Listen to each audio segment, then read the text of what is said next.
ಶ್ರೀ ಗುರುಭ್ಯೋ ನಮಃ. ಹರಿ ಓಂ.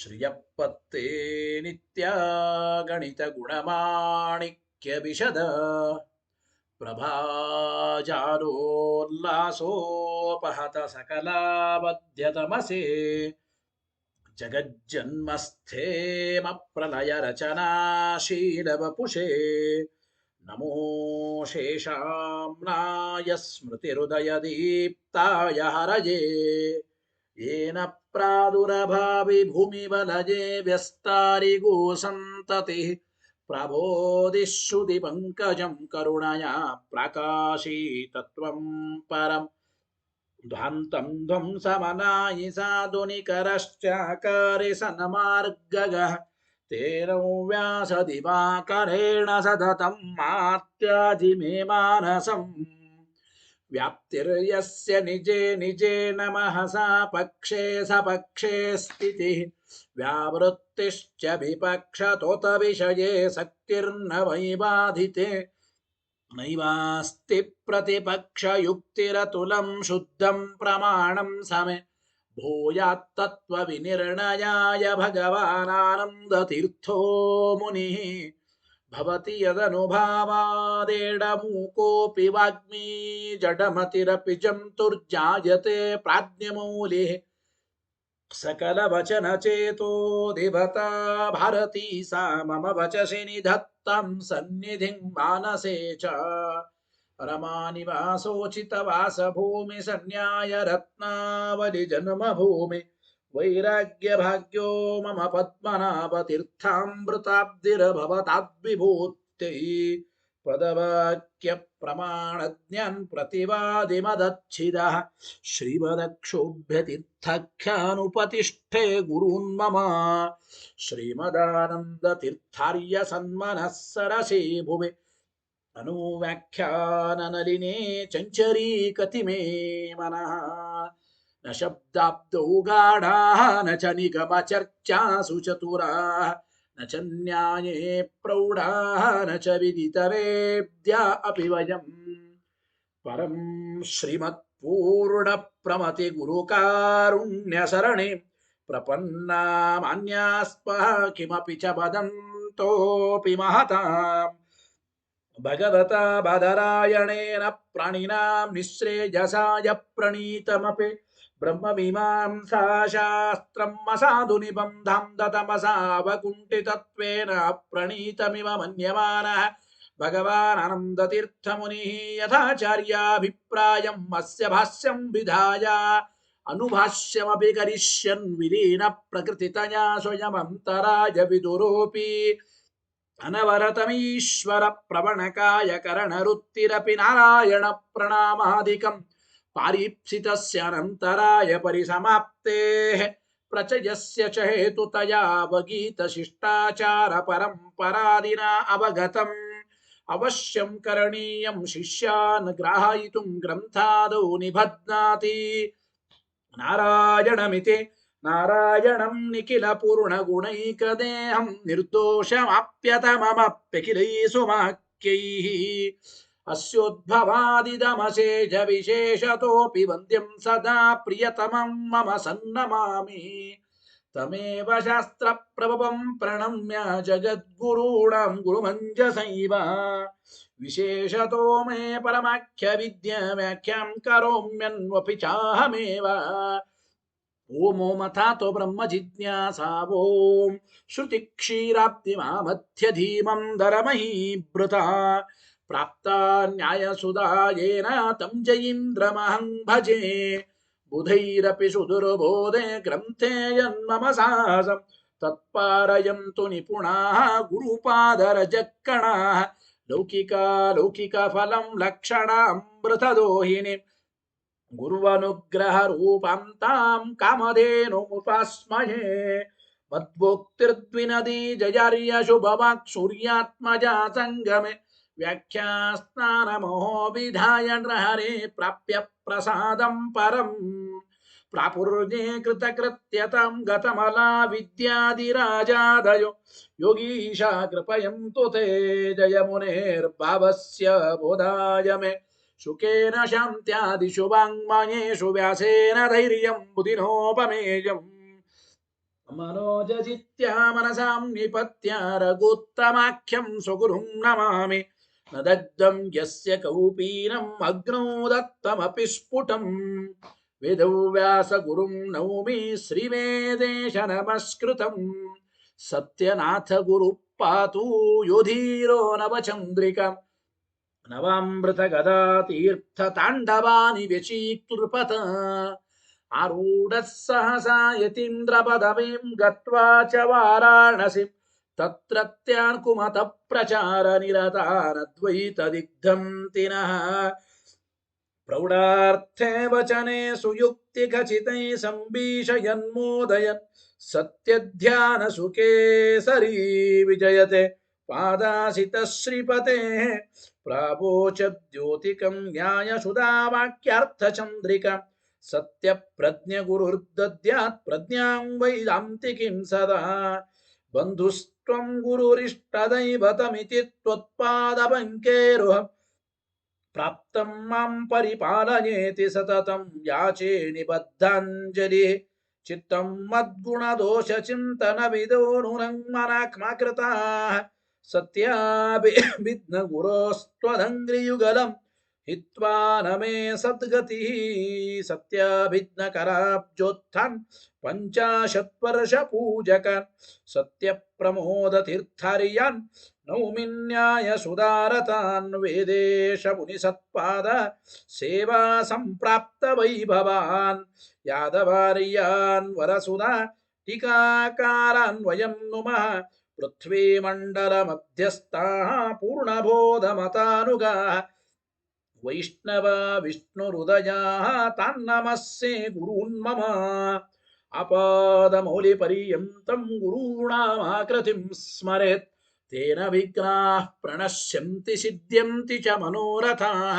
ಶುಭಾಂ ಧ್ಯಾಯಂತಿ ಯೇ ಕಾಮಾನ್ ಗುರುದೇವಃ ಪ್ರಸಾದಜಾನ್ ಇತರಾನ್ ಆತ್ಮಪಾಪೋತ್ಥಾನ್ ತೇಷಾಂ ವಿದ್ಯಾ ಫಲಿಷ್ಯತಿ ಯೈರಹಂ ಶುಕವತ್ ಸಮ್ಯಕ್ ಶಿಕ್ಷಿತೋಸ್ಮಿ ಕೃಪಾಲುಭಿಃ ಶ್ರೀಮತ್ಸತ್ಯಾತ್ಮತೀರ್ಥಾರ್ಯಾನ್ ವಂದೇ ವಿದ್ಯಾ ಗುರುನ್ಮಮ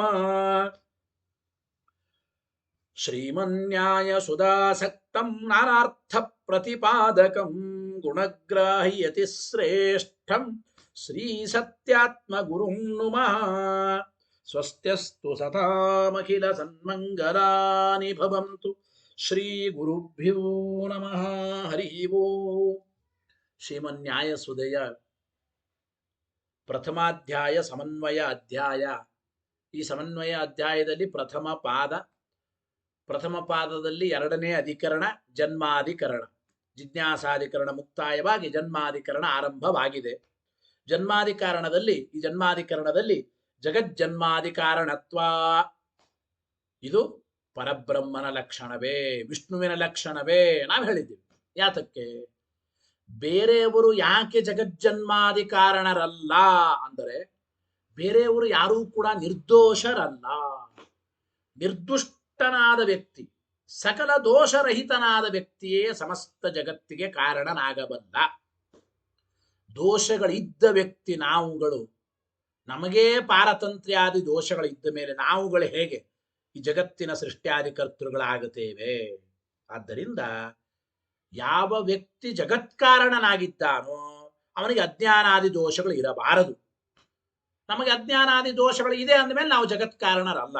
ಆದರೆ ಅಜ್ಞಾನಾದಿ ದೋಷಗಳು ಇಲ್ಲದೆ ಇದ್ದ ವ್ಯಕ್ತಿ ಯಾರು? ಏಕಮೇವ ಹರಿರೇವ, ಅದು ಪರಮಾತ್ಮನೇ ಎಂಬ ವಿಚಾರವನ್ನ ಇವತ್ತಿನ ಪಾಠದಲ್ಲಿ ಹೇಳ್ತಾ ಇದ್ದಾರೆ. ಆ ವಾಕ್ಯ ಓದಿ. ಅಪಿಚ ಜಗತ್ಕಾರಣೇನ ಅಜ್ಞಾನಾದಿ ದೋಷರಹಿತೇನ ಭವಿತವ್ಯಂ. ನೋಡಿ, ಜಗತ್ಕಾರಣ ಅಂದ ಮೇಲೆ ಅಜ್ಞಾನಾದಿ ದೋಷರಹಿತನಾಗಿ ಇರಬೇಕವನು. ಅಜ್ಞಾನಾದಿ ದೋಷರಹಿತೇನ ಭವಿತವ್ಯಂ. ಯಾಕೆ? ದೋಷಿಣಃ ಅಸ್ಮದಾದಿವತ ಜಗಜ್ಜನ್ಮಾದಿ ಕಾರಣತ್ವ ಅನುಪಪತ್ತೇ. ಒಂದು ವೇಳೆ ಪರಮಾತ್ಮನು ಕೂಡ ನಮ್ಮಂತೆ ದೋಷವುಳ್ಳವನೇ ಆಗಿಬಿಟ್ರೆ, ಅವನು ನಮ್ಮಂತೆ ದೋಷವುಳ್ಳವನೇ ಆಗಿಬಿಟ್ರೆ ಅವನಿಗೆ ಜಗಜ್ಜನ್ಮಾದಿ ಕಾರಣತ್ವ ಎಲ್ಲಿ ಕೂಡುತ್ತದೆ? ಸರ್ವಥಾ ಜಗಜ್ಜನ್ಮಾದಿ ಕಾರಣತ್ವ ಯುಕ್ತವಾಗೋದಿ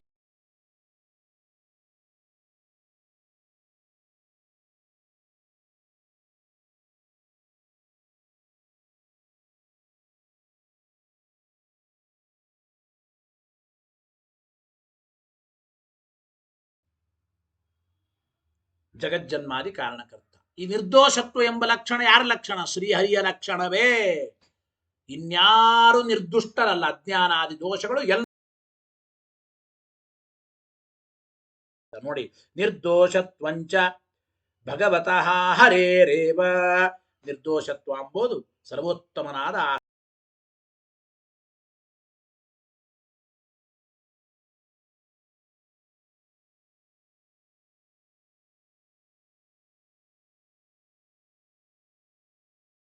ಪರಮಾತ್ಮನೇ ಜಗಜ್ಜನ್ಮಾದಿ ಕರ್ತೃ ಆಗಿದ್ದಾನೆ.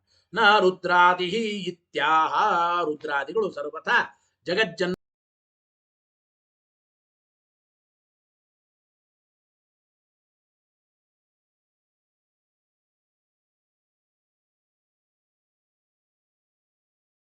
ಏನಪ್ಪ ಅರ್ಥ ನೋಡಿ.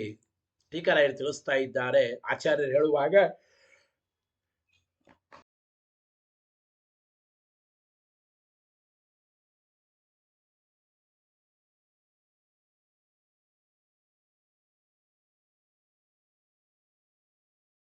ದೋಷವಚನಾತ್ ಭಗವಂತ ನಿರ್ದುಷ್ಟ. ಶ್ರೀಹರಿ ಒಬ್ಬನೇ ನಿಯಮೇನ ನಿರ್ದೋಷತ್ವವುಳ್ಳವನು. ಭಗವಂತ ಮಾತ್ರ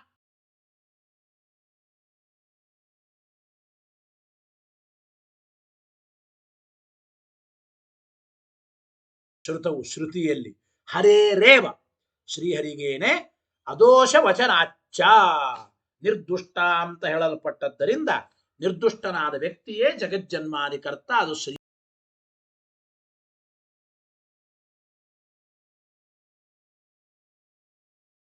ದೋಷವಚನ. ದೋಷ ಅಂದ್ರೆ ದೋಷಗಳು, ಅದೋಷ ಅಂದ್ರೆ ದೋಷ.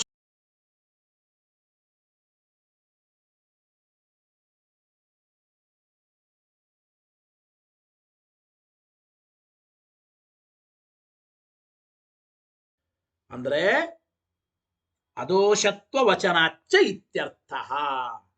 ಅದೋಷತ್ವ ವಚನ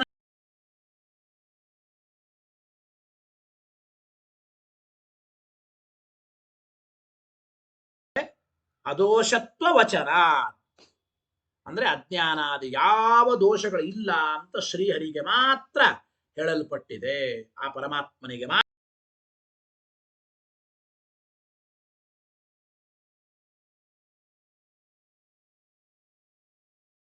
ವಚನಾಚೈವ ಅಂತಿದೆ ಆಚಾರ ಶ್ಲೋಕ. ಆ ಏವಕಾರವನ್ನ ಹರೇ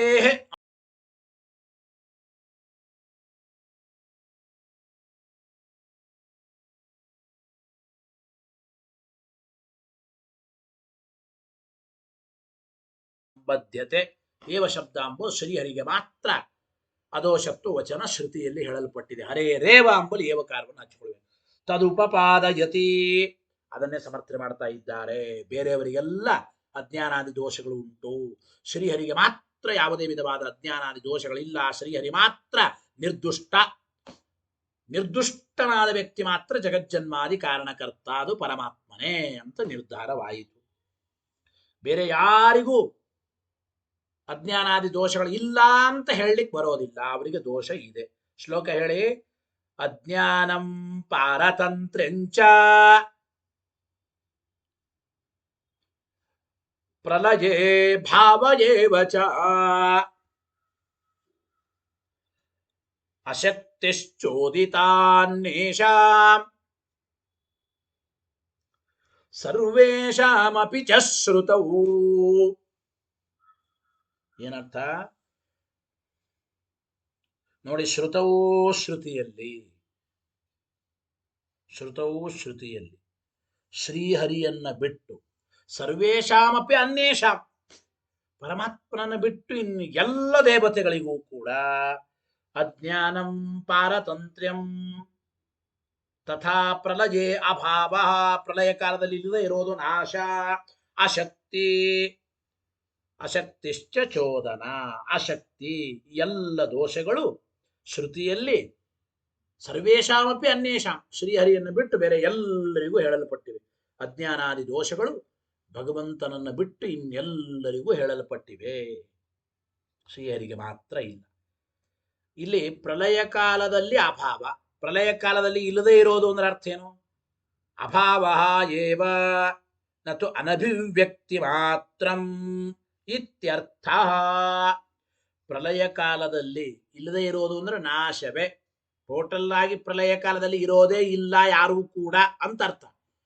ಪ್ರಳಯ ಕಾಲದಲ್ಲಿ ಇರ್ತಾರೆ, ಇದ್ರೂ ಅಭಿವ್ಯಕ್ತವಾಗಲ್ಲ, ಹಿಂಗೆಲ್ಲ ಅರ್ಥ ಅಲ್ರಿ.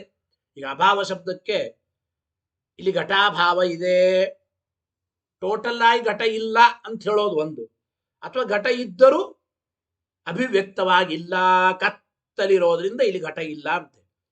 ಕತ್ತಲೆ ಇರೋದ್ರಿಂದ ಇದ್ದ ಘಟ ಅನಭಿವ್ಯಕ್ತವಾಗಿದೆ. ವಸ್ತುತಃ ಘಟ ಇಲ್ಲದೆ ಹೋದ್ರೆ ಬೆಳಕಿನಲ್ಲಿಯೂ ಘಟ ಇಲ್ಲವೇ ಇಲ್ಲ, ತೋರೋದೇ ಇಲ್ಲ.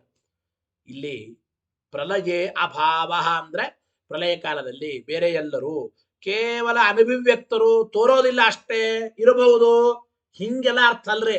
ಪ್ರಳಯೇ ಅಭಾವ ಅಂದ್ರೆ ಪ್ರಳಯ ಕಾಲದಲ್ಲಿ ಎಲ್ಲರ ನಾಶವೇ ಆಗಿರುತ್ತದೆ, ಬರೇ ತೋರೋದಿಲ್ಲ, ಅನಭಿವ್ಯಕ್ತರಾಗಿರ್ತಾರೆ ಆ ಅರ್ಥ ಎಲ್ಲ ಇಲ್ಲ. ಪ್ರಳಯ ಕಾಲದಲ್ಲಿ ಇರೋದಿಲ್ಲ ಅಂದ್ರೆ ಅವ್ರು ಯಾರು ಇರೋದೇ ಇಲ್ಲ, ಪೂರ್ಣ ನಾಶವೇ ಆಗಿರ್ತಾರೆ, ದೇವರ ಉದರದಲ್ಲಿ ಇರ್ತಾರೆ ಅಷ್ಟೇ, ಎಲ್ಲರೂ ನಾಶರಾಗಿ. ಅಭಾವ ಏವ ನತು ಅನಭಿವ್ಯಕ್ತಿ ಮಾತ್ರ ಇತಿ ಭಾವ. ನೋಡಿ, ಇನ್ನೊಂದು ಮಾತಿದೆ, ಅಪಿ ಶಬ್ದ ಇದೆ ಇಲ್ಲಿ. ಸರ್ವೇಷಾಮಪಿ ಚ ಶ್ರುತವು. ಅಪಿ ಶಬ್ದದಿಂದ ಏನ್ ತಿಳಿಸ್ತಾ ಇದ್ದಾರೆ? ಅಪಿಹಿ ಅಭಿವ್ಯಾಪ್ತವು. ಟೀಕರಾಯರು ಸುಧೆಯಲ್ಲಿ ಅರ್ಥ ಬರೀತಾ ಇದ್ದಾರೆ. ಅಪಿ ಶಬ್ದಕ್ಕೆ ಅಭಿವ್ಯಾಪ್ತಿ ಅಂದ್ರೆ ಪರಮಾತ್ಮನನ್ನ ಬಿಟ್ಟು ಎಲ್ಲರಿಗೂ ಅಜ್ಞಾನ ಪಾರತಂತ್ರ್ಯಾದಿ ದೋಷಗಳು ಉಂಟು. ಯಾರನ್ನೂ ಬಿಡದೆ, ದೇವರು ಒಬ್ಬರನ್ನ ಬಿಟ್ರೆ ಇನ್ನು ಎಲ್ಲರನ್ನೂ ಯಾರನ್ನೂ ಬಿಡದೇನೆ ಅಜ್ಞಾನಾದಿ ದೋಷಗಳು ಉಂಟು. ಸರ್ವತ್ರ ದೇವರನ್ನು ಬಿಟ್ರೆ ಸರ್ವತ್ರ ಎಲ್ಲ ಕಡೆಗೂ ಎಲ್ಲರಲ್ಲಿಯೂ ಅಜ್ಞಾನಾದಿ ದೋಷಗಳು ಉಂಟು ಎಂಬ ಅರ್ಥ. ಅಪಿಹಿ ಅಭಿವ್ಯಾಪ್ತವು. ಚ ಶಬ್ದ ಹೇತೌ.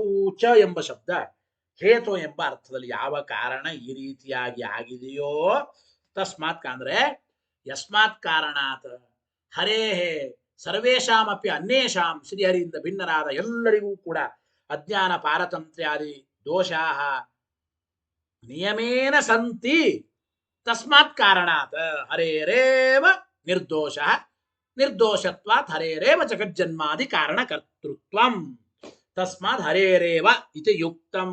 ಆದ್ರಿಂದ ಹಿಂದಿನ ಶ್ಲೋಕದಲ್ಲಿ ನಿಯಮೇನ ಹರೇ ಶ್ರುತೌ, ಹರೇರೇವ ನಿಯಮೇನ ಅಜ್ಞಾನಾದಿ ಅಭಾವ ಅಂತ ಹೇಳಿದ್ದು ಅತ್ಯಂತ ಯುಕ್ತವೇ ಆಗಿದೆ. ಶ್ರುತಿಶ್ಚ ಪಾಶುಪತಾಧಿಕರಣಾದೌ ಉದಾಹರಿಷ್ಯತಿ. ನೋಡಿ, ಪರಮಾತ್ಮನಿಂದ ಭಿನ್ನರಾದವರಿಗೆ ದೋಷಗಳು ಇದ್ದೇ ಇವೆ ಎಂಬ ವಿಷಯದಲ್ಲಿ ಶ್ರುತಿ. ಈ ಶ್ರುತಿಯನ್ನು ಮುಂದೆ ನಾವು ಪಾಶುಪತಾಧಿಕರಣದಲ್ಲಿ ಉದಾಹರಣೆ ಮಾಡ್ತಾ ಇದ್ದೇವೆ. ನಾವು ಮುಂದೆ ಹೇಳ್ತಾ ಇದ್ದೇವೆ, ಶ್ರೀಹರಿಯನ್ನು ಬಿಟ್ಟು ಉಳಿದವರೆಲ್ಲರಿಗೂ ಅಜ್ಞಾನಾದಿ ದೋಷಗಳು ಉಂಟು ಎಂಬ ವಿಚಾರವನ್ನ ಪಾಶುಪತಾಧಿಕರಣದಲ್ಲಿ ನಾವು ತಿಳಿಸಿಕೊಡ್ತಾ ಇದ್ದೇವೆ ಅಂದ್ರು. ಮುಂದೆ ಪಾಶುಪತಾಧಿಕರಣಾದ ಉದಾಹರಿಷ್ಯತಿ. ಇದಾದ್ಮೇಲೆ ಪ್ರಶ್ನೆ ನೋಡಿ, ಏವಂ ಸೌತ್ರಸ್ಯ ವಿಷ್ಣು ಲಕ್ಷಣಸ್ಯ ಅವ್ಯಾಪ್ತಿ ಪ್ರಸಕ್ತಿ ಅಭಾವಾತ್ ಅತಿವ್ಯಾಪ್ತಿಂ ಅಸಂಭವಂಚ ಪರಿರುತ್ಯ ಉಪಸಂಹರತಿ ಜನ್ಮಾದೀತಿ. ನೋಡಿ,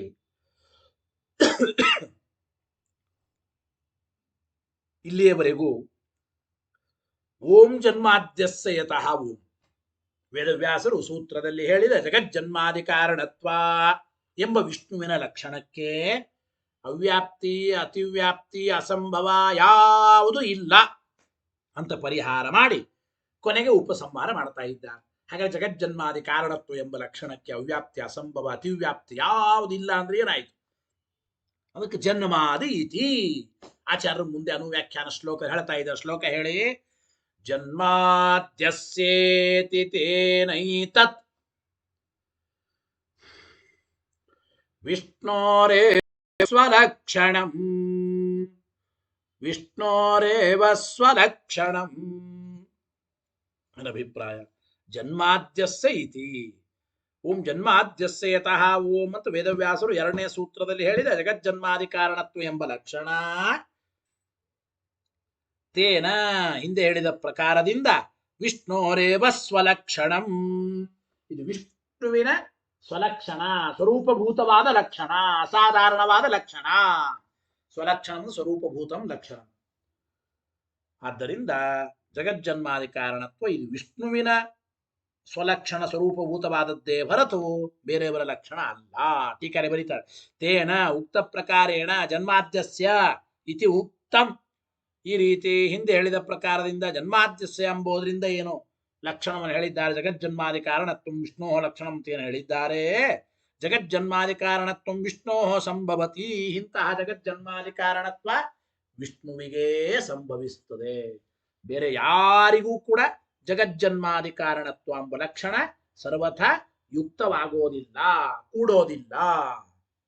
ವಿಷ್ಣೋರೇವ ಸಂಭವತಿ ನ ಅನ್ಯೇಷಾಂ, ಬೇರೆಯವರಿಗೆ ಕೂಡೋದಿಲ್ಲ. ಆದ್ದರಿಂದ ಅತಃ ಅಸಂಭವಾದ್ಯ ಭಾವಾತ್, ಅಸಂಭವ ಅವ್ಯಾಪ್ತಿ ಅತಿವ್ಯಾಪ್ತಿ ಯಾವುದೇ ದೋಷ ವಿಷ್ಣೋ ಲಕ್ಷಣಂ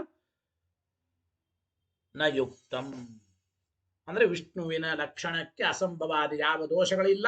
ಜಗಜ್ಜನ್ಮಾದಿ ಕಾರಣತ್ವ ಎಂಬುದು ವಿಷ್ಣುವಿನ ಲಕ್ಷಣ ಅಂತ ನಾವು ಹೇಳಿದ್ದು ಅತ್ಯಂತ ಯುಕ್ತವೇ ಆಗಿದೆ, ಅತ್ಯಂತ ಯುಕ್ತವೇ ಆಗಿದೆ ಎಂಬ ಮಾತನ್ನ ತಿಳಿಸಿಕೊಡ್ತಾ ಇದ್ದಾರೆ. ಜಗಜ್ಜನ್ಮಾದಿ ಕಾರಣತ್ವ ಎಂಬ ಲಕ್ಷಣ ನಾವು ಹೇಳಿದ್ದು ಅತ್ಯಂತ ಯುಕ್ತ. ಅಸಂಭವಾದ್ಯ ಭಾವಾತ್ ವಿಷ್ಣು ಲಕ್ಷಣಂ ಯುಕ್ತಂ ಇತಿ ಯೋಜ್ಯಂ. ವಿಷ್ಣುವಿನ ಲಕ್ಷಣ ಅತ್ಯಂತ ಯುಕ್ತವಾದದ್ದು ಅಂತ ನಾವು ತಿಳಿಸಿದಂತಾಯಿತು. ಇದರ ಮೇಲೆ ಏನಪ್ಪ ಹೇಳದಂಗಾಯಿತು ಅಂತೂ, ಏನಪ್ಪ ವಿಷ್ಣುವಿನ ಲಕ್ಷಣ ಅಂದ್ರೆ ಜಗಜ್ಜನ್ಮಾದಿ ಕಾರಣತ್ವಂ ವಿಷ್ಣೋ ಲಕ್ಷಣಂ ಅಂತಂದ್ರಿ.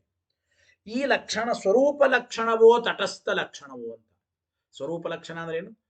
ವಿಷ್ಣುವಿನ ಸ್ವರೂಪಭೂತವಾದ ಲಕ್ಷಣ, ವಿಷ್ಣುವಿನ ಸ್ವರೂಪದಲ್ಲಿ ಇರುವ ಲಕ್ಷಣ ಅಂತ ಹೇಳ್ತಿರೋ. ತಟಸ್ಥ ಲಕ್ಷಣ ಅಂದ್ರೆ ಇದು ಬಾಹ್ಯವಾದ ಲಕ್ಷಣ. ಇದು ಸುಮ್ಮನೆ ಹೊರಗಡೆ ಮಾಯಾ ವಿಶಿಷ್ಟನಾದ ಬ್ರಹ್ಮನ ಲಕ್ಷಣ, ಹಿಂಗೆಲ್ಲ ಬೇರೆ ಬೇರೆ ಅರ್ಥ ಏನಾದರೂ ಹೇಳ್ತೀರೋ. ಬರದ್ರು ಟೀಕ ಏನು? ಏವಂ ಸ್ವಮತೇನ ಸೂತ್ರಂ ವ್ಯಾಖ್ಯಾಯ ತತ್ ಪರಿಶುದ್ಧಜೇ ಮಾಯಾವಾದಿನಾಂ ಮತೆ ಲಕ್ಷಣ ಸೂತ್ರಾರಂಭ ಏವ ಅನುಪಪನ್ನಃ ಇತಿ ವಕ್ತುಂ ಯತ್ ಪರೈಃ ಅಭಿಹಿತಂ ಜಗಜ್ಜನ್ಮಾದಿ ಕಾರಣತ್ವಂ ನ ಬ್ರಹ್ಮ ಲಕ್ಷಣಃ. ಜಗಜ್ಜನ್ಮಾದಿ ಕಾರಣತ್ವಂ ನ ಲಕ್ಷ ಬ್ರಹ್ಮಣಃ ಸ್ವರೂಪಾಂತರ್ಗತಃ ಲಕ್ಷಣಂ ಕಿಂತು ತಟಸ್ಥಮೇವ. ನೋಡಿ, ಜಗಜ್ಜನ್ಮಾದಿ ಕಾರಣತ್ವ ಎಂಬುವ ಲಕ್ಷಣ ಎರಡನೇ ಸೂತ್ರದಲ್ಲಿ ವಿಷ್ಣುವಿಗೆ ಏನು ಹೇಳಿದ್ದೀರೋ, ಇಂತಹ ಜಗಜ್ಜನ್ಮಾದಿ ಕಾರಣತ್ವ ಎಂಬ ಲಕ್ಷಣ ಇದು ಪರಮಾತ್ಮನ ಕೇವಲ ವಾಕ್ಯಗಳನ್ನ ಸ್ವರೂಪವನ್ನು ನಿರ್ಧಾರ ಮಾಡೋದಷ್ಟೇ. ಅಂದರೆ ಜಗಜ್ಜನ್ಮಾದಿ ಕಾರಣತ್ವ ಎಂಬುದು ಕೇವಲ ಇದು ಬ್ರಹ್ಮನ ತಟಸ್ಥ ಲಕ್ಷಣ, ಸ್ವರೂಪ ಲಕ್ಷಣವಲ್ಲ ಅಂತ ಮಾಯಾವಾದಿಗಳ ಅಭಿಪ್ರಾಯ. ಗೊತ್ತಾಯ್ತಲ್ಲ? ಏವಂ ಸ್ವಮತೇನ ಸೂತ್ರಂ ವ್ಯಾಖ್ಯಾಯ. ಇಲ್ಲಿಯವರೆಗೂ ನಮ್ಮ ಮತದ ಪ್ರಕಾರ ಸೂತ್ರವನ್ನು ವ್ಯಾಖ್ಯಾನ ಮಾಡಿ, ನಾವು ಮಾಡಿರತಕ್ಕಂಥ ಸೂತ್ರವು ವ್ಯಾಖ್ಯಾನ ಇದು ಅತ್ಯಂತ ಪರಿಶುದ್ಧ ಅಂತ ತಿಳಿಸೋದಕ್ಕಾಗಿ ಮಾಯಾವಾದಿಗಳ ಮತದಲ್ಲಿ ಈ ಒಂದು ಎರಡನೇ ಸೂತ್ರಕ್ಕೆ, ಲಕ್ಷಣ ಸೂತ್ರಕ್ಕೆ, ಓಂ ಜನ್ಮಾದ್ಯಸ್ಯ ಯತಃ ಓಂ ಎಂಬ ಈ ಸೂತ್ರಕ್ಕೆ ಅವರು ಏನು ವ್ಯಾಖ್ಯಾನ ಮಾಡ್ತಾ ಇದ್ದಾರೆ, ಇದು ಅತ್ಯಂತ ಅನುಪಪನ್ನ. ಮಾಯಾವಾದಿನ ಮತೆ ಲಕ್ಷಣ ಸೂತ್ರಾರಂಭ ಏವ ಅನುಪಪನ್ನ ಇತಿ ವಕ್ತುಂ. ಅದರಿಂದ ಮಾಯಾವಾದಿಗಳು ಹೇಳಿದ ಈ ಲಕ್ಷಣ ಹುಡುಗರಲ್ಲಿ, ಅಂದ್ರೆ ಮಾಯಾವಾದಿಗಳು ಹೇಳಿದ ಈ ಜಗಜ್ಜನ್ಮಾದಿ ಕಾರಣತ್ವ ಲಕ್ಷಣ ಎಂಬುದು ಇದು ಸರಿಯಾದದ್ದಲ್ಲ, ಅವ್ರು ಹೇಳೋದು ಲಕ್ಷಣ ಸರಿಯಾದದ್ದಲ್ಲ ಅಂತ ಹೇಳ್ಬೇಕಾಗ್ಯದ ಮುಂದೆ. ಮಾಯಾವಾದಿಗಳು ಇದು ಬ್ರಹ್ಮನ ಲಕ್ಷಣ ಹೇಳುತ್ತದಂತ ಅವರು ಒಪ್ತಾರೆ, ನೀವು ಹೇಳಿದಂತೆ ಇದು ಬ್ರಹ್ಮನ ಲಕ್ಷಣವನ್ನು ಹೇಳೋದಿಲ್ಲ. ಹೇಗೆ ವಿವರಣೆ ಏನು ಅದನ್ನು ತಿಳಿಸಿಕೊಡ್ತಾ ಇದ್ದಾರೆ. ಅಂದ್ರೆ ಜಗಜ್ಜನ್ಮಾದಿ ಕಾರಣತ್ವ ನ ಲಕ್ಷ ಬ್ರಹ್ಮಣ ಸ್ವರೂಪಾಂತರ್ಗತ. ಅವನ ಸ್ವರೂಪ ಲಕ್ಷಣ ಅಲ್ಲ, ಲಕ್ಷಣ ಅದ ಬ್ರಹ್ಮನ ಸ್ವರೂಪ ಲಕ್ಷಣ ಅಲ್ರೇ, ಕಿಂತು ಕೇವಲ ತಟಸ್ಥ ಲಕ್ಷಣ. ಅದಕ್ಕೆ ಟೀಕಾರ ವಿವರಣೆ ಹೇಳಿದ್ರು. ಇಲ್ಲಿ ಮೂರು ವಿಕಲ್ಪ ಬರ್ತವೆ. ಮೂರು ವಿಕಲ್ಪ. ತ್ರೈವಿದ್ಯಂ ಅತ್ರ ಸಂಭವತೆ. ಜಗಜ್ಜನ್ಮಾದಿ ಕಾರಣತ್ವ ಎಂಬ ಈ ಲಕ್ಷಣ ಇದು ಮೂರು ವಿಧ ಅಂತ ಹೇಳ್ಬೋದು. ಅಂದ್ರೆ ಜಗಜ್ಜನ್ಮಾದಿ ಕಾರಣತ್ವ ಎಂಬ ಲಕ್ಷಣ ಮಾಯಾವಾದಿಗಳು ಹೇಳಿದಂತೆ ಸ್ವರೂಪ ಲಕ್ಷಣ ಅಲ್ಲ, ಕೇವಲ ಬಾಹ್ಯವಾದ ತಟಸ್ಥ ಲಕ್ಷಣ ಎಂಬುದಾದ್ರೆ ಇದನ್ನು ಮೂರು ರೀತಿ ಹೇಳ್ಬೋದು. ಹೇಗೆ? ಮಾಯಾ ವಿಶಿಷ್ಟಂ ಬ್ರಹ್ಮ ಕಾರಣಂ ಇತಿವಾ ಬ್ರಹ್ಮನೇ ಜಗತ್ತಿಗೆ ಕಾರಣ ಅಲ್ರಿ, ಮಾಯಾ ವಿಶಿಷ್ಟನಾದ ಬ್ರಹ್ಮ ಜಗತ್ತಿಗೆ ಕಾರಣ ಹಿಂಗಂತೀರೋ. ತಟಸ್ಥ ಲಕ್ಷಣ ಅಂತಂದ್ರೆ ಅಥವಾ ಮಾಯಾಶಕ್ತ್ಯಾತ್ಮಕ ಅಥವಾ ಮಾಯಾಶಕ್ತಿಮತ್ ಕಾರಣ, ಮಾಯಾ ತನ್ನ ಇಚ್ಛಾ ಎಂಬುವ ಶಕ್ತಿ ಉಳ್ಳ ಬ್ರಹ್ಮನೇ ಕಾರಣ, ಮಾಯಾಶಕ್ತಿ ಉಳ್ಳ ಬ್ರಹ್ಮನೇ ಕಾರಣ, ಬರೇ ಬ್ರಹ್ಮ ಅಲ್ಲ. ಮಾಯಾ ಶಕ್ತಿಮತ್ ಕಾರಣಂ ಇದು ಮತ್ತು ಜಗತ್ಕಾರಣಂತು ಮಾಯೈವ ತದಾಶ್ರಯತಯ ಬ್ರಹ್ಮ ಕಾರಣಂ ಇತೀವ. ಮೂರನೇ ವಿಕಲ್ಪ, ಜಗತ್ತಿಗೆ ಕಾರಣವಾದದ್ದು ಮಾಯಾ, ಆದರೆ ಆ ಮಾಯಾಕ್ಕೆ ಆಶ್ರಯನಾದ್ದರಿಂದ ಔಪಚಾರಿಕವಾಗಿ ಬ್ರಹ್ಮನು ಕಾರಣ ಅಂತ ಅಂಬೋದು. ಹಿಂಗಂತೀರೋ ಅಂದ್ರೆ ಮಾಯಾ ವಿಶಿಷ್ಟನಾದ ಬ್ರಹ್ಮನೇ ಜಗತ್ತಿಗೆ ಕಾರಣ ಅಂತ ಅರ್ಥನೋ, ಅಥವಾ ಮಾಯಾಶಕ್ತಿ ಉಳ್ಳ ಬ್ರಹ್ಮ ಜಗತ್ತಿಗೆ ಕಾರಣ ಅಂತ ಹಿಂಗ ಅಭಿಪ್ರಾಯನೋ, ಅಥವಾ ಜಗತ್ತಿಗೆ ಕಾರಣವಾದದ್ದು ಮಾಯಾನೇ, ಆ ಮಾಯಕ್ಕೆ ಆಶ್ರಯನಾದವನು ಪರಬ್ರಹ್ಮ, ಆದ್ರಿಂದ ಇದು ಬ್ರಹ್ಮನ ಲಕ್ಷಣ ಅಂತ ಹಿಂಗೆ ಕರೀತಾ ಇದ್ದೀವಿ. ಸಾಕ್ಷಾತ್ ಬ್ರಹ್ಮನ ಲಕ್ಷಣ ಅಲ್ಲ ಅಂದ್ರೆ ಹಂಗಲ್ಲ. ಇದು ಏನಪ್ಪಾ ಅಂದ್ರೆ ನೋಡಿ ಹೇಳ್ತಾ ಇದ್ದಾರೆ, ಸರ್ವಥಾಪಿ ಜಗತ್ಕಾರಣತ್ವಂ ವಾಕ್ಯಮೇವ. ಹೌದು, ನೀವು ಹೇಳ್ದಂಗೆ ಜಗತ್ಕಾರಣತ್ವ ಇದು ಬ್ರಹ್ಮನಿಗೆ ವಾಕ್ಯವಾದದ್ದೇ ನಿಜ. ನ ಸಾಕ್ಷಾತ್ ಸ್ವರೂಪಾಂತರ್ಗತಮೇವ ಅಂದ್ರೆ ಈ ಜಗಜ್ಜನ್ಮಾದಿ ಕಾರಣತ್ವ ಎಂಬ ಲಕ್ಷಣ ಬ್ರಹ್ಮನ ಸ್ವರೂಪಾಂತರ್ಗತವಾದ ಲಕ್ಷಣ ಅಲ್ಲ, ಕೇವಲ ಬ್ರಹ್ಮನ ಹೊರಗಡೆ ಹೇಳಿದ ಲಕ್ಷಣ. ಇದು ವಾಕ್ಯವಾದ ಲಕ್ಷಣನೇ ಹೊರತು ಸ್ವರೂಪಾಂತರ್ಗತ ಲಕ್ಷಣ ಅಲ್ಲ. ಇತಿ ಈ ರೀತಿ ಮಾಯಾವಾದಿಗಳ ಅನುವಾದ ಮಾಡಿದ್ರೆ ತದೇ ತದನುಪಪನ್ನಂ ಇತಿ, ಇದೆಲ್ಲವೂ ಸರ್ವಥಾ ಯುಕ್ತವಲ್ಲ, ಇದು ಸರ್ವಥಾ ಯುಕ್ತವಲ್ಲ ಅಂತ ಟೀಕಾರ ಹೇಳ್ತಾ ಇದ್ದಾರೆ. ಯಾಕೆ? ಜಗಜ್ಜನ್ಮಾದಿ ಕಾರಣತ್ವ ಇದು ಬಾಹ್ಯ ಲಕ್ಷಣವ ಅಂದ್ರೆ ತಟಸ್ಥ ಲಕ್ಷಣ ಹೊರತು ಸ್ವರೂಪ ಲಕ್ಷಣ ಅಲ್ಲ ಅಂದ್ರೆ ಹಂಗ ಅನ್ಬೇಡಿ. ಅದಕ್ಕೆ ಸ್ವಲಕ್ಷಣಂ ಅಂತಂದ್ರು ಹಿಂದಿನ ಶ್ಲೋಕದಲ್ಲಿ. ವಿಷ್ಣೋರೇವ ಸ್ವರಕ್ಷಣಂ, ಇದು ವಿಷ್ಣುವಿನ ಸ್ವಲಕ್ಷಣ ಸ್ವರೂಪ ಲಕ್ಷಣವೇ, ಬಾಹ್ಯವಾದ ಲಕ್ಷಣ ಅಂತ ಅನಬೇಡಿ ತಿಳಿಸಿಕೊಡ್ತಾ ಇದ್ದಾರೆ. ಏನು? ಸ್ವರೂಪಾಂತರ್ಗತಮೇವ ಇದಂ ಬ್ರಹ್ಮಣ ಜಗಜ್ಜನ್ಮಾದಿ ಕಾರಣತ್ವಂ, ಜಗಜ್ಜನ್ಮಾದಿ ಕಾರಣತ್ವ ಎಂಬ ಲಕ್ಷಣ ಬ್ರಹ್ಮನ ಲಕ್ಷಣ, ಇದು ಸ್ವರೂಪಾಂತರ್ಗತವಾದ ಲಕ್ಷಣವೇ. ಗೊತ್ತಾಯ್ತೋ ಇಲ್ಲ? ನ ಮಾಯಾದ್ಯುಕ್ತ ರೀತ್ಯ ತಟಸ್ಥಮಿತ್ಯರ್ಥ. ಮಾಯಾ ವಿಶಿಷ್ಟನಾದ ಬ್ರಹ್ಮ, ಮಾಯಾಕ್ಕೆ ಆಶ್ರಯನಾದ ಬ್ರಹ್ಮ, ಹಿಂಗೆ ಯಾವುದೇ ವಿಧವಾದ ಕಲ್ಪನೆಯನ್ನು ಮಾಡೋದು ಅವಶ್ಯ ಇಲ್ಲ. ಗೊತ್ತಾಯ್ತೋ ಇಲ್ಲ? ಮಾಯಾ ವಿಶಿಷ್ಟ ಬ್ರಹ್ಮನೇ ಜಗತ್ಕಾರಣ, ಮಾಯಾ ಉಳ್ಳ ಬ್ರಹ್ಮನೇ ಜಗತ್ಕಾರಣ, ಇದೆಲ್ಲ ಅಲ್ಲ. ಈ ರೀತಿಯಾದ ತಟಸ್ಥ ಲಕ್ಷಣ ಅಲ್ಲಕ್ಕಿಂತೂ ಸ್ವರೂಪ ಲಕ್ಷಣವೇ ಎಂಬ ಮಾತನ್ನ ತಿಳಿಸಿಕೊಡ್ತಾ ಇದ್ದಾರೆ ಟೀಕಾಕೃತ್ಪಾದರು. ಅಂದ್ರೆ ಅದು ಹೇಗೆ? ತತ್ಕುತಃ, ಹೇಗೆ? ಜಗಜ್ಜನ್ಮಾದಿ ಕಾರಣತ್ವ ಇದು ತಟಸ್ಥ ಲಕ್ಷಣ ಅಲ್ಲ, ಸ್ವರೂಪಾಂತರ್ಗತ ಲಕ್ಷಣ ಪ್ರತಿಜ್ಞೆ ಮಾಡಿದ. ಅದು ಹೇಗೆ? ತತ್ಕುತಃ ಇತ್ಯತಃ ಅಸ್ಸೇತಿ. ಅದಕ್ಕೆ ನೋಡಿ ಶ್ಲೋಕ ಹೇಳಿ, ಅಸ್ಯೋದ್ಭವಾದಿ ಹೇತುತ್ವಂ ಸಾಕ್ಷಾದೇವ ಸ್ವಲಕ್ಷಣಂ ಕೃಷ್ಣ ಧ್ಯಾನ ಛಲೇನೈವ ಸ್ವಯಂ ಭಾಗವತೆ ಬ್ರವೀತ್. ಏನಪ್ಪ ಅರ್ಥ? ಅಸ್ಯ ಈ ಬ್ರಹ್ಮನ ಉದ್ಭವಾದಿ ಹೇತುತ್ವಂ, ಜಗಜ್ಜನ್ಮಾದಿ ಕಾರಣತ್ವ ಎಂಬ ಏನು ಲಕ್ಷಣ ಇದೆ, ಇದು ಸಾಕ್ಷಾದೇವ ಸ್ವಲಕ್ಷಣಂ, ಸಾಕ್ಷಾತ್ತಾಗಿ ಸ್ವರೂಪಾಂತರ್ಗತವಾದ ಲಕ್ಷಣವೇ, ಸ್ವರೂಪಾಂತರ್ಗತವಾದ ಲಕ್ಷಣವೇ.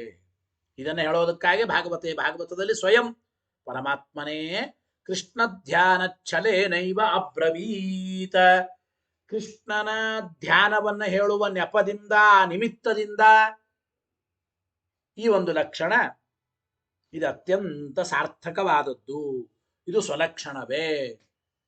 ಗೊತ್ತಾಯ್ತೋ ಇಲ್ಲ? ಇದು ಬಾಹ್ಯವಾದ ಲಕ್ಷಣ ಅಲ್ಲ ಎಂಬ ಮಾತನ್ನು ಹೇಳ್ತಾ ಇದ್ದಾರೆ. ಟೀಕರಾಯರ ವಾಕ್ಯ ನೋಡಿ, ಅಸ್ಯ ಸರ್ವಸ್ಯಾಪಿ ವಿಶ್ವಸ್ಯ, ಅಸ್ಯ ಅಂದ್ರೆ ಈ ಸಮಸ್ತ ಜಗತ್ತಿಗೆ, ಅಸ್ಯ ಈ ಸಮಸ್ತ ಜಗತ್ತಿಗೆ ಉದ್ಭವಾದಿ ಹೇತುತ್ವಂ, ಇಂತಹ ಸಮಸ್ತ ಜಗತ್ತಿಗೆ ಕಾರಣಕರ್ತೃ ಆಗಿದ್ದ. ಅಂದ್ರೆ ಸಮಸ್ತ ಜಗತ್ತಿನ ಉದ್ಭವಾದಿ ಹೇತುತ್ವ, ಜಗಜ್ಜನ್ಮಾದಿ ಕಾರಣನಾದ ವ್ಯಕ್ತಿ ಅವನು ಪರಬ್ರಹ್ಮನೇ. ಈ ಲಕ್ಷಣ ಇದು ಸ್ವರೂಪ ಲಕ್ಷಣವೇ ಎಂಬ ಮಾತನ್ನು ಹೇಳ್ತಾ ಇದ್ದ. ಉದ್ಭವಾದಿ ಹೇತುತ್ವ ಬ್ರಹ್ಮಣ ಸ್ವಲಕ್ಷಣಮೇವ ಇತಿ ಸೂತ್ರಕಾರ. ಈ ರೀತಿಯಾಗಿ ಸೂತ್ರಕಾರರೇ ಭಾಗವತದಲ್ಲಿ ಸಾಕ್ಷಾದೇವ ಸ್ಪಷ್ಟಮೇವ ಬ್ರವೀತ್. ಸಾಕ್ಷಾತ್ ಅಂದ್ರೆ ಸ್ಪಷ್ಟವಾಗಿ ಈ ಜಗಜ್ಜನ್ಮಾದಿ ಕಾರಣತ್ವ ಎಂಬುದು ಭಾಗವತದಲ್ಲಿ ವೇದವ್ಯಾಸ ದೇವರು ಸ್ವಲಕ್ಷಣ, ಸ್ವರೂಪಾಂತರ್ಗತವಾದ ಲಕ್ಷಣ ಅಂತ ಹೇಳಿದ್ದಾರೆ. ಸ್ವರೂಪಾಂತರ್ಗತವಾದ ಲಕ್ಷಣ ಅಂತ ಹೇಳಿದ್ದಾರೆ ಭಾಗವತದಲ್ಲಿ. ಎಲ್ಲಪ್ಪ ಅಂತಂದ್ರೆ ಯತ್ತತ್ ಪರಂ ಜ್ಯೋತಿ ಅನನ್ಯಂ ಅದ್ವಯಂ ಸ್ವಸಂಸ್ಥಯಾ ನಿತ್ಯ ನಿರಸ್ತ ಕಲ್ಮಷಂ. ಯತ್ತತ್ ಪರಂ ಜ್ಯೋತಿರನನ್ಯಮದ್ವಯಂ ಸ್ವಸಂಸ್ಥಯಾ ನಿತ್ಯ ನಿರಸ್ತ ಕಲ್ಮಷಂ. ಬ್ರಹ್ಮಾಖ್ಯಮಸ್ಯೋದ್ಭವನಾದಿ ಹೇತುಭಿಃ ಸ್ವಲಕ್ಷಣೈರ್ಲಕ್ಷಿತ ಭಾವ ನಿರ್ವೃತಿಂ. ಸತ್ಯಪ್ರಮೋದ ತೀರ್ಥರು ರಚನೆ ಮಾಡಿದ ಪ್ರಾತಃ ಪ್ರಾರ್ಥನಾ ಕ್ರಮ ಅಂತ ಒಂದು ಸ್ತೋತ್ರ ಇದೆ. ಆ ಸ್ತೋತ್ರದಲ್ಲಿ ಈ ಶ್ಲೋಕವನ್ನ, ಭಾಗವತ ಶ್ಲೋಕವನ್ನ ತಿಳಿಸಿಕೊಟ್ಟಿದ್ದಾರೆ. ಭಾಗವತದ ದಶಮಸ್ಕಂದದಲ್ಲಿ ಇರತಕ್ಕಂಥ ಮಾತು ಇದು. ಏನಪ್ಪ ಅಂತಂದ್ರೆ ಯತ್ತತ್ಪರಂ ಜ್ಯೋತಿರರಣ್ಯಮದ್ವಯಂ, ಯಾವ ತತ್ವ ಅದು ಪರಂ ಜ್ಯೋತಿಯಾದದ್ದು, ಅನನ್ಯವಾದದ್ದು, ಸ್ವತಂತ್ರೇಣ ಅನ್ಯ ವಸ್ತು ರಹಿತವಾದದ್ದು, ಅದ್ವಯ ಅದು. ಆ ಪರಮಾತ್ಮನಂತಹ ಸರ್ವೋತ್ತಮ ಇನ್ನೊಂದು ಪ್ರತಿಮೆ ಇಲ್ಲವೋ, ಇನ್ನೊಂದು ವ್ಯಕ್ತಿಗಳಿಲ್ಲವೋ. ಸ್ವಸಂಸ್ಥಯ ನಿತ್ಯ ನಿರಸ್ತ ಕಲ್ಮಷಂ, ತನ್ನ ಇರುವಿಕೆಯಿಂದಲೇ ನಿತ್ಯವಾಗಿ ಸಮಸ್ತವಾದ ಪಾಪರಹಿತವಾದ ಬ್ರಹ್ಮಾಖ್ಯಂ, ಬ್ರಹ್ಮ ಎಂಬ ವಸ್ತುವೇ ಅಸ್ಯ ಉದ್ಭವಾದಿ ಹೇತುಭಿಃ, ಆ ಜಗಜ್ಜನ್ಮಾದಿ ಕಾರಣತ್ವ ಎಂಬ ಹೇತುಗಳು, ಜನ್ಮಾದಿ ಕಾರಣತ್ವ, ಸ್ಥಿತಿ ಕಾರಣತ್ವ, ಪ್ರಳಯ ಕಾರಣತ್ವ, ಹಿಂಗೆ ಪ್ರತ್ಯೇಕ ಹೇಳೋದು ಸರಿ, ಕೂಡಿಸಿ ಹೇಳಿದ್ರು ಸರಿ. ಅಂತೂ ಈ ಜಗಜ್ಜನ್ಮಾದಿ ಕಾರಣತ್ವ ಎಂಬುದು ಸ್ವಲಕ್ಷಣೈ ಲಕ್ಷಿತ ಭಾವ ನಿರ್ವೃತಂ, ಸ್ವಲಕ್ಷಣವೇ, ಇದು ಪರಬ್ರಹ್ಮನ ಸ್ವಲಕ್ಷಣವೇ. ಕೃಷ್ಣನ ಧ್ಯಾನದ ನೆಪದಿಂದ ಜಗಜ್ಜನ್ಮಾದಿ ಕಾರಣತ್ವ ಎಂಬ ಲಕ್ಷಣ ಇದು ಪರಬ್ರಹ್ಮನ, ಪರಮಾತ್ಮನ ಸ್ವಲಕ್ಷಣ ಅಂತ ಹೇಳದಂಗಾಯಿತು. ಇತಿ ತಥಾಚ ಸೂತ್ರಕಾರಾಭಿಪ್ರಾಯ ಅನವಬೋಧ ನಿಬಂಧನಮೇವ ಪರೇಶಾಂ ತಟಸ್ಥ ಲಕ್ಷಣ ವ್ಯಾಖ್ಯಾನಂ. ಆದ್ರಿಂದ ಸೂತ್ರಕಾರರು ಅಭಿಪ್ರಾಯ ಏನಪ್ಪ ಅಂದ್ರೆ, ಸೂತ್ರಕಾರ ಅಭಿಪ್ರಾಯ ಇದೆ, ಜಗಜ್ಜನ್ಮಾದಿ ಕಾರಣತ್ವ ಎಂಬುದು ಇದು ಪರಬ್ರಹ್ಮನ, ಪರಮಾತ್ಮನ ಸ್ವತಂತ್ರ ಅಂದ್ರೆ ಸ್ವರೂಪ ಲಕ್ಷಣ, ಭಗವಂತನ ಸ್ವರೂಪದಲ್ಲಿರುವ ಲಕ್ಷಣ ಹೊರತು ಬಾಹ್ಯವಾದ ತಟಸ್ಥವಾದ ಲಕ್ಷಣ ಅಲ್ಲ. ಹಾಗಾದ್ರೆ ತಟಸ್ಥ ಲಕ್ಷಣ ಅಂತ ಯಾಕೆ ಅನಿಸ್ತದೆ? ಸೂತ್ರಕಾರರ ಅಭಿಪ್ರಾಯ ಸರಿಯಾಗಿ ಮಾಡಿಕೊಳ್ಳದೆ ಹೋದ್ರೆ, ಸೂತ್ರಕಾರರು ಏನ್ ಸೂತ್ರಕಾರ್ಥ ಹೇಳಿದ್ದಾರೆ ಅವರ ಅಭಿಪ್ರಾಯ ಏನು ಅಂತ ಸರಿಯಾಗಿ ತಿಳಿಯದೆ ಹೋದರೆ, ಸೂತ್ರಕಾರ ಅಭಿಪ್ರಾಯ ವಚನ ಅನವಬೋಧ ನಿಬಂಧನಮೇವ, ಸೂತ್ರಕಾರರು ಹೇಳಿರತಕ್ಕಂತ ವಿಚಾರ ಇದು ಲಕ್ಷ್ಯ ಕೊಟ್ಟಿಲ್ಲ, ಸೂತ್ರಕಾರರ ಅಭಿಪ್ರಾಯ ಅರ್ಥ ಆಗಿಲ್ಲ.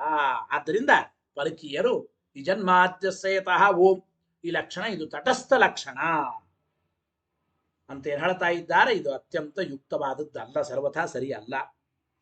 ಸೂತ್ರಕಾರ ಅಭಿಪ್ರಾಯ ಅನವಬೋಧ ನಿಯಮೇನ, ಸೂತ್ರಕಾರ ಅಳೋತಾ ಇದು ಆ ಸೂತ್ರಕಾರ ಹೇಳಿದ ಅಭಿಪ್ರಾಯವನ್ನು ತಿಳಿಯದೇನೆ ಪರಕೀಯರು ತಟಸ್ಥ ಲಕ್ಷಣ ಅಂತೇನು ವ್ಯಾಖ್ಯಾನ ಮಾಡಿದ್ದಾರೆ, ಇದು ಯುಕ್ತವಲ್ಲ. ಇದು ಆಮೇಲೆ ಪ್ರಶ್ನೆ, ನಾನು ನ ಏವಂ ಸೂತ್ರಕಾರ ಅಬ್ರವೀತ, ಸೂತ್ರಕಾರ ಎಲ್ಲಿ ಹೇಳ್ಯಾರ್ರೆ ಜಗಜ್ಜನ್ಮಾದಿ ಕಾರಣತ್ವ ಇದು ತಟಸ್ಥ ಲಕ್ಷಣ, ಸ್ವರೂಪಾಂತರ್ಗತ ಲಕ್ಷಣ ಅಲ್ಲ ಅಂತ ಸೂತ್ರಕಾರ ಎಲ್ಲಿ ಹೇಳ್ಯಾರ? ಬರಿತ ಕಿಂತು ಪರಪ್ರತೀತ್ಯನುವಾದ ಅಯಂ, ಅದಕ್ಕೆ ತಿಳಿಸ್ತಾ ಇದ್ದಾರೆ ನೋಡಿ.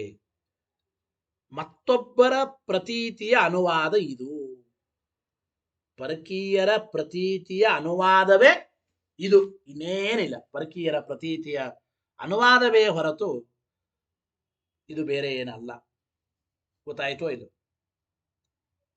ಪರಪ್ರತೀತ್ಯ ಅನುವಾದ ಎಂ, ಜಗಜ್ಜನ್ಮಾದಿ ಕಾರಣತ್ವ ಇದು ತಟಸ್ಥ ಲಕ್ಷಣ ಅಲ್ಲ ಸ್ವರೂಪಾಂತರ್ಗತ ಲಕ್ಷಣವೇ ನಮ್ಮ ಸಿದ್ಧಾಂತ, ತಟಸ್ಥ ಲಕ್ಷಣ ಅಂತ ಮಾಯಾವಾದ ಸಿದ್ಧಾಂತ.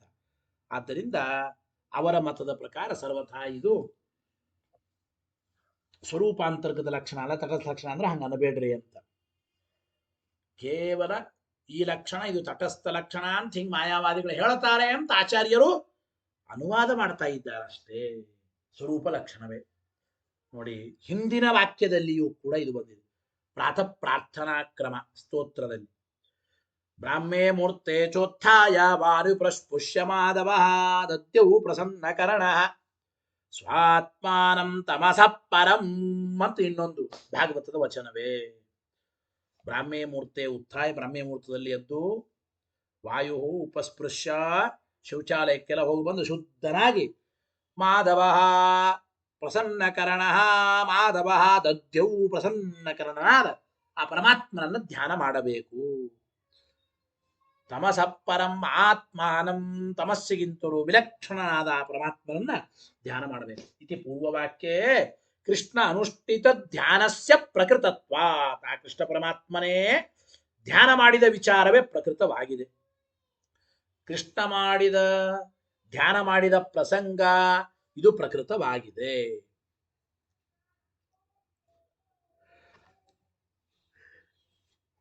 ಗೊತ್ತಾಯಿತೋ ಇಲ್ಲ? ಪೂರ್ವವಾಕ್ಯದಲ್ಲಿ ಕೃಷ್ಣ ಪರಮಾತ್ಮ ಮಾಡಿದ ಧ್ಯಾನ ಅದು ಪ್ರಕೃತವಾಗಿದೆ.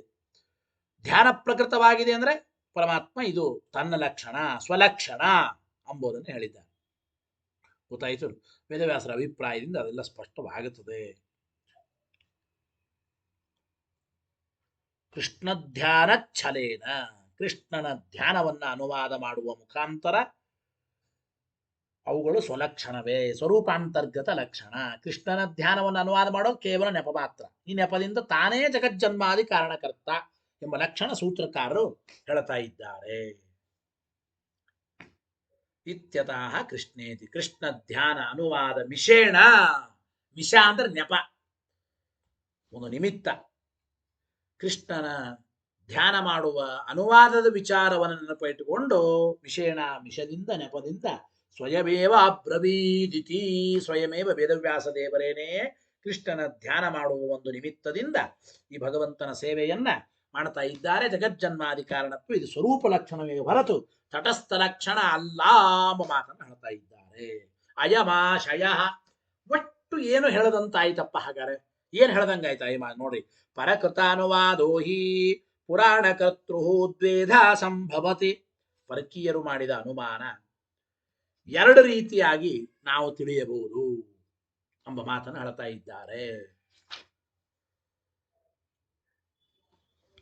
ಪರಕೀಯರ ಅನುವಾದ ಪರಮಾತ್ಮ ಜಗಜ್ಜನ್ಮಾದಿ ಕಾರಣ ಅಂತಂದ್ರೆ ಈ ಜಗಜ್ಜನ್ಮಾದಿ ಕಾರಣತ್ವ ಎಂಬ ಲಕ್ಷಣ ಇದು ತಟಸ್ಥ ಲಕ್ಷಣ ಅಂತೇನು ಪರಕೀಯರ ಅನುವಾದ ಮಾಡ್ತಾರೆ. ಇದು ಪುರಾಣ ಕರ್ತೃಗಳು ಎರಡು ರೀತಿಯಾಗಿ ಇದನ್ನು ತಿಳಿಸಿಕೊಡ್ತಾ ಇದ್ದಾರೆ. ಗೊತ್ತಾಯಿತೋ ಇದು?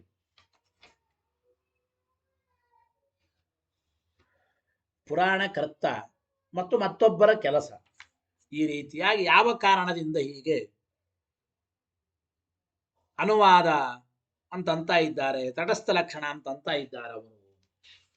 ಆದ್ದರಿಂದ ತನ್ನಿರಾಕರಣಾರ್ಥಂ, ಪುರಾಣ ಕರ್ತೃಗಳಿಗೆ ಎರಡು ರೀತಿಯಾದ ಪರಕೃತವಾದ ಅನುವಾದ ಇದು ತಪ್ಪು, ಪರಕೃತ ಅನುವಾದ ತಪ್ಪು ಅಂತ ಹೇಳೋ ಸಲುವಾಗಿ ನಿರಾಕರಣಾರ್ಥಂವ ಯಥಾ ದೃಷ್ಟಾಂತ ಏನು ಅಂದ್ರೆ ಯಥಾ ಸ್ಯಾತ್ ಗುಣವೈಷಮ್ಯಂ ಇತ್ಯಾದಿ ಏವಂ ಶಿಷ್ಟೈಃ ಅನುಷ್ಠಿತತ್ವಾತ್ ಅನ್ಯೈರಪಿ ಅನುಷ್ಠೇಯಂ. ನೋಡಿ, ಯಾವತ್ ಸ್ಯಾತ್ ಗುಣವೈಷಮ್ಯಂ ಇತ್ಯಾದಿ, ಶಿಷ್ಟರು ಏನು ಅನುಷ್ಠಾನ ಮಾಡಿದ್ದಾರೋ ಅದನ್ನು ನಾವು ಅನುಷ್ಠಾನ ಮಾಡಬೇಕು. ಏಕಾದಶ ಸ್ಕಂದ ಭಾಗವತದಲ್ಲಿ ಬರತಕ್ಕಂಥ ಮಾತು. ಎರಡನೆಯವರು ಶಿಷ್ಟರು ಹೇಗೆ ಅನುಷ್ಠಾನ ಮಾಡಿದ್ದಾರೆ ಉಳಿದವರು ಕೂಡ ಅದೇ ರೀತಿ ಅನುಷ್ಠಾನ ಮಾಡಬೇಕು.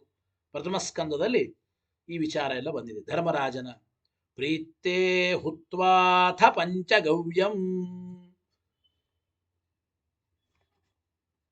ಇತ್ಯಾದಿ ಲಯಚಿಂತನೆಯ ಅನುವಾದದಂತೆ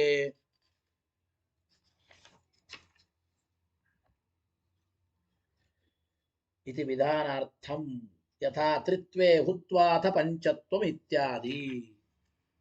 ಅಂದ್ರೆ ಧರ್ಮರಾಜನ ಪ್ರಶ್ನೆ. ತ್ರಿತ್ವೇ ಹುತ್ವಾದ ಪಂಚತ್ವಂ ಇತ್ಯಾದಿ ಲಯ ಚಿಂತನೆ ಅನುವಾದ ಅಂತ. ಈ ಎರಡು ಪಕ್ಷದಲ್ಲಿ ಮೊದಲನೇ ಪಕ್ಷವೇ ನಿರಾಕರಿಸಿಲ್ಲ ಅಂತ ಪ್ರಶ್ನೆ. ಎರಡು ಪಕ್ಷಗಳಲ್ಲಿ ಮೊದಲನೇ ಪಕ್ಷವನ್ನು ನಿರಾಕರಣೆ ಮಾಡೇ ಇಲ್ಲಲ್ಲ ಅಂತಂದ್ರೆ ಅದಕ್ಕೆ ಹೇಳ್ತಾ ಇದ್ದಾರೆ, ಎರಡು ಮಾತುಗಳಲ್ಲಿ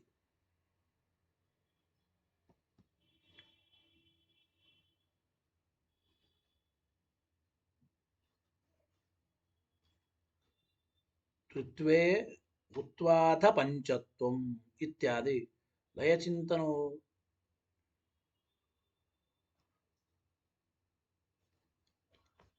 ತ್ರಿತ್ವೇ ಹುತ್ವಾಥ ಪಂಚತ್ವಂ ಇತ್ಯ ಲಯಚಿಂತನೆ ಅನುವಾದ ಮಾಡಿದಂತಿದೆ. ಈ ಎರಡು ಪಕ್ಷದಲ್ಲಿ ಮೊದಲನೇ ಪಕ್ಷ ನಿರಾಕರಣೆ ಮಾಡಿಲ್ಲ, ಪ್ರಕೃತದಲ್ಲಿ ಅಂಗೀಕಾರವೂ ಆಗೋದಿಲ್ಲ. ನೋಡಿ, ತತ್ರ ಆದ್ಯ ಪಕ್ಷ ತಾವತ್ ಪ್ರಕೃತೇನ ಸಂಭವತಿ. ಮೊದಲನೇ ಪಕ್ಷ ಸರ್ವಥಾ ಯುಕ್ತವಾಗೋದಿಲ್ಲ, ಅದು ನಾವು ನಿರಾಕರಣೆ ಮಾಡೇ ಇಲ್ಲ, ಸಂಭವಿಸೋ ಅಂದ್ರೆ ಇಲ್ಲಿ ಪ್ರಸಕ್ತಿಗೆ ಬರಲ್ಲ, ಅದು ಅನಿರಾಕೃತತ್ವ. ಇನ್ನು ಸಾಕ್ಷಾತ್ ಭಗವದ್ ಅವತಾರಸ್ಯ ಕೃಷ್ಣಸ್ಯ ಇತಿ ಚೇತ್, ಸಾಕ್ಷಾತ್ ಭಗವದ್ ಅವತಾರನಾದ ಕೃಷ್ಣನಿಗೆ ಕೃಷ್ಣನ ಚಿಂತೆಯೂ ಕೂಡ ನಿರಾಕರಣೆ ಮಾಡ್ಲಿಕ್ಕೆ ಅರ್ಹವಾಗೋದಾದ್ರೆ ವ್ಯಾಸರ ಚಿಂತನೆ ನಿರಾಕರಣೆ ಮಾಡಬಹುದು, ವಿಶ್ವಾಸ ಹೇಗಿಡಬೇಕು ಅಂತ ಪ್ರಶ್ನೆ ಬರುತ್ತದೆ. ನೋಡಿ, ಸಾಕ್ಷಾತ್ ಭಗವದ್ ಅವತಾರಸ್ಯ ಕೃಷ್ಣಸ್ಯ ಇಚ್ಛೆ, ಸಾಕ್ಷಾತ್ ಭಗವದ್ ಅವತಾರನಾದ ಕೃಷ್ಣನ ವಿಚಾರವನ್ನ ನೀವು ನಿರಾಕರಣೆ ಮಾಡೋದಾದ್ರೆ ಪ್ರತಿಪತ್ತಿ ನಿರಾಕರಣ ಅರ್ಹತಿ ಅಲ್ಲಿ ಹೇಳ್ತಾ ಇದ್ದಾರೆ. ಪ್ರತಿಪತ್ತಿ ಜ್ಞಾನದ ನಿರಾಕರಣೆಯನ್ನ ಹೇಳ್ತಾ ಇದ್ದಾರೆ. ತರ್ಹಿ ವ್ಯಾಸ ಪ್ರತಿಪತ್ತೌ ಸಮಾಶ್ವಾಸ ಕುತಃ. ಕೃಷ್ಣನ ಜ್ಞಾನವನ್ನು ನೀವು ನಿರಾಕರಣೆ ಮಾಡೋದಾದ್ರೆ ವೇದವ್ಯಾಸರ ಜ್ಞಾನವನ್ನು ಕೂಡ ನಾವು ನಿರಾಕರಣೆ ಮಾಡ್ತೇವೆ. ವೇದವ್ಯಾಸರ ಜ್ಞಾನದಲ್ಲಿ ಆದರೂ ಕೂಡ ವಿಶ್ವಾಸ ಇಡೋದು ಹೇಗೆ? ವೇದವ್ಯಾಸರ ಜ್ಞಾನದಲ್ಲಿ ವಿಶ್ವಾಸ ಇಡೋದು ಹೇಗೆ? ಬೇಕಾಗಿಲ್ಲ ಎಂಬ ಮಾತು ಬರುತ್ತದೆ. ಗೊತ್ತಾಯ್ತೋ ಇಲ್ಲ? ಅಂದ್ರೆ ಪುರಾಣ ಕರ್ತೃಗಳು ಮತ್ತೊಬ್ಬರ ಕೆಲಸವನ್ನ ಇಲ್ಲಿ ಎರಡು ಕಾರಣದಿಂದ ಅನುವಾದ ಮಾಡಬಹುದು ಅಂತ ಹೇಳಿದ್ದಾರೆ. ಇನ್ನೊಂದ್ಸಲ ಈ ಪ್ಯಾರಾದ ಅರ್ಥ ಸ್ಪಷ್ಟೀಕರಣವಾಗಲಿಲ್ಲ, ಹೇಳ್ತಾ ಇದ್ದೇನೆ. ಪುರಾಣ ಕರ್ತೃಗಳು ಇನ್ನೊಬ್ಬರ ಅನುವಾದವನ್ನ ಎರಡು ರೀತಿ ಹೇಳ್ಬೋದು. ನಿರಾಕರಣೆ ಮಾಡೋದಕ್ಕಾಗಿ, ಈ ವಿಷಯ ತಪ್ಪು ಅಂತ ಮುಂದೆ ನಿರಾಕರಣೆ ಮಾಡೋದಕ್ಕಾಗಿ ಇನ್ನೊಬ್ಬರ ಅನುವಾದವನ್ನು ನಿರಾಕರಣೆ ಮಾಡಿ. ಹೇಗೆಂದ್ರೆ ಯಾವತ್ ಸ್ಯಾತ್ ಗುಣ ವೈಷಮ್ಯಂ ಇತ್ಯಾದಿ ಈ ಶ್ಲೋಕಗಳಲ್ಲಿ ಈ ವಿಚಾರವನ್ನು ನಿರಾಕರಣೆ ಮಾಡೋದಕ್ಕಾಗಿ ಪುರಾಣಕಾರ ಮೊದಲ ಅನುವಾದ ಮಾಡ್ತಾರೆ. ಆಮೇಲೆ ಏವಂ ಶಿಷ್ಟೈ ಅನುಷ್ಠಿತತ್ವಾದನ್ನೇರಪಿ ಅನುಷ್ಠೇಯಂ ಇತಿ ವಿಧಾನಾರ್ಥಂ ವಾ. ಇನ್ನೊಂದು ಮಾತು, ಪುರಾಣಕಾರ ಯಾತಕ್ಕೆ ಅನುವಾದ ಮಾಡ್ತಾರೆ ಯಾವುದೇ ವಿಷಯ ಅಂದ್ರೆ ದೊಡ್ಡವರು ಮಾಡಿದ್ದಾರೆ ಅಂದಮೇಲೆ ನಾವು ಮಾಡಬೇಕು ಅಂತ ವಿಧಾನ ಮಾಡೋದಕ್ಕಾಗಿ ಅನುವಾದ ಮಾಡ್ತಾರೆ. ಹೇಗೆಂದ್ರೆ ಯಥಾ ತ್ರಿತ್ವೇ ಹುತ್ವಾಥ ಪಂಚತ್ವಂ, 3 ಕಾಲವಾದ್ರೂ ಹೋಮ್ ಮಾಡಿ, 5 ಬಾರಿ ಆದ್ರೂ ಹೋಮ್ ಮಾಡಿ ಅಂಬೋದಿದೆ. ದೊಡ್ಡವರು ಮಾಡಿದ್ದಾರೆ, ನಾವು ಮಾಡಬೇಕು. ತತ್ರ ಆದ್ಯ ಪಕ್ಷ ತಾವತ್ ಪ್ರಕೃತೇನ ಸಂಭವತಿ. ಈಗ ಮುಂದೆ ನಿರಾಕರಣೆ ಮಾಡೋದಕ್ಕಾಗಿ ಇಲ್ಲಿ ಅನುವಾದ ಮಾಡ್ತಾ ಇದ್ದಾರೆ ಅಂತ ಅಲ್ಲಿಗೆ ಬರಲ್ಲ. ಯಾಕೆ? ಮುಂದೆ ನಾವು ನಿರಾಕರಣೆ ಮಾಡೋದೇ ಇಲ್ಲ. ಅಂದ್ರೆ ಜಗಜ್ಜನ್ಮಾದಿ ಕಾರಣತ್ವ ಭಗವಂತನಿಗೆ ನಾವೇನು ನಿರಾಕರಣೆ ಮಾಡೋದೇ ಇಲ್ಲ. ಆದ್ದರಿಂದ ನಿರಾಕರಣೆ ಮಾಡೋದಕ್ಕಾಗಿ ಪುರಾಣಕಾರ ಅನುವಾದ ಮಾಡಿದ್ದಾರೆ ಅನ್ನಬೇಡಿ. ಯಾಕೆ? ಸಾಕ್ಷಾತ್ ಭಗವದ್ ಅವತಾರಸ್ಯ ಕೃಷ್ಣಸ್ಯ ಇಚ್ಛೆ, ಸಾಕ್ಷಾತ್ ಭಗವದ್ ಅವತಾರನಾದ ಕೃಷ್ಣ ಪರಮಾತ್ಮನಿಗೆ. ಗೊತ್ತಾಯಿತೋ ಇಲ್ಲ? ಸಾಕ್ಷಾತ್ ಭಗವದ್ ಅವತಾರನಾದ ಕೃಷ್ಣನ ಚಿಂತನೆಯೂ ಕೂಡ ನಿರಾಕರಣೆಗೆ ಅರ್ಹ. ಸಾಕ್ಷಾತ್ ಭಗವದ್ ಅವತಾರನಾದ ಕೃಷ್ಣನ ಚಿಂತೆಯೂ ಅಂದ್ರೆ ಕೃಷ್ಣನ ಚಿಂತನೆ, ಕೃಷ್ಣನ ಜ್ಞಾನವನ್ನು ನೀವು ನಿರಾಕರಣೆ ಮಾಡೋದಾದ್ರೆ ವೇದವ್ಯಾಸರ ಜ್ಞಾನದಲ್ಲಿ ಆದರೂ ವಿಶ್ವಾಸ ಇಡೋದು ಹೇಗೆ? ವೇದವ್ಯಾಸರ ಜ್ಞಾನವನ್ನು ಕೂಡ ನಿರಾಕರಣೆ ಮಾಡಬೇಕಾಗುತ್ತದೆ ಅಂತ ಹೇಳ್ತಾರೆ. ಆದ್ದರಿಂದ ಇದರ ಅಭಿಪ್ರಾಯ ಕೃಷ್ಣ ಧ್ಯಾನ ಮಾಡಿದ ಅಂತ ಹೇಳೋ ನೆಪದಿಂದ ಜಗಜ್ಜನ್ಮಾದಿ ಕಾರಣತ್ವ ಇದು ಭಗವಂತನ ಸ್ವಲಕ್ಷಣ, ಸ್ವರೂಪಾಂತರ್ಗತವಾದ ಲಕ್ಷಣ, ಬಾಹ್ಯ ಲಕ್ಷಣ, ತಟಸ್ಥ ಲಕ್ಷಣ ಅಲ್ಲ ಎಂಬ ಮಾತನ್ನ ಇಲ್ಲಿ ತಿಳಿಸಿಕೊಡ್ತಾ ಇದ್ದಾರೆ. ಇನ್ನೂ ಸ್ವಲ್ಪ ವಿಚಾರ ಇದೆ, ಒಂದು 20 ನಿಮಿಷ ಬೇಕು. ಆ ವಿಚಾರದ ಪಾಠವನ್ನು ನಾಳಿನ ಪಾಠದಲ್ಲಿ ತಿಳಿಯೋಣ ಅಂತ ಹೇಳ್ತಾ ಹರಯೇ ನಮಃ. ಶ್ರೀಕೃಷ್ಣಾರ್ಪಣಮಸ್ತು. ಅನೇನ ಭಾವಿಯತ್ ಪುಣ್ಯಂ ತದಾಪ್ನೋತು ಗುರುರ್ಮಮ. ಇವತ್ತು ನಾಳೆ ನಾಡದ್ದು ಸುಮಾರು 3 ದಿನಗಳ ಕಾಲ ಆನ್ಲೈನ್ ಮುಖಾಂತರವೇ ನಮ್ಮ ಪಾಠ. ಕಟ್ಯಾಚಾರ ಪಾಠ ಬಹುಶಃ 13ನೇ ತಾರೀಕಿನಿಂದ ನಡೆಯಬಹುದು ಎಂದು ತಿಳಿಸಿಕೊಡ್ತಾ ಇದ್ದೇನೆ. ಹರಯೇ ನಮಃ. ಶ್ರೀಕೃಷ್ಣಾರ್ಪಣಮಸ್ತು.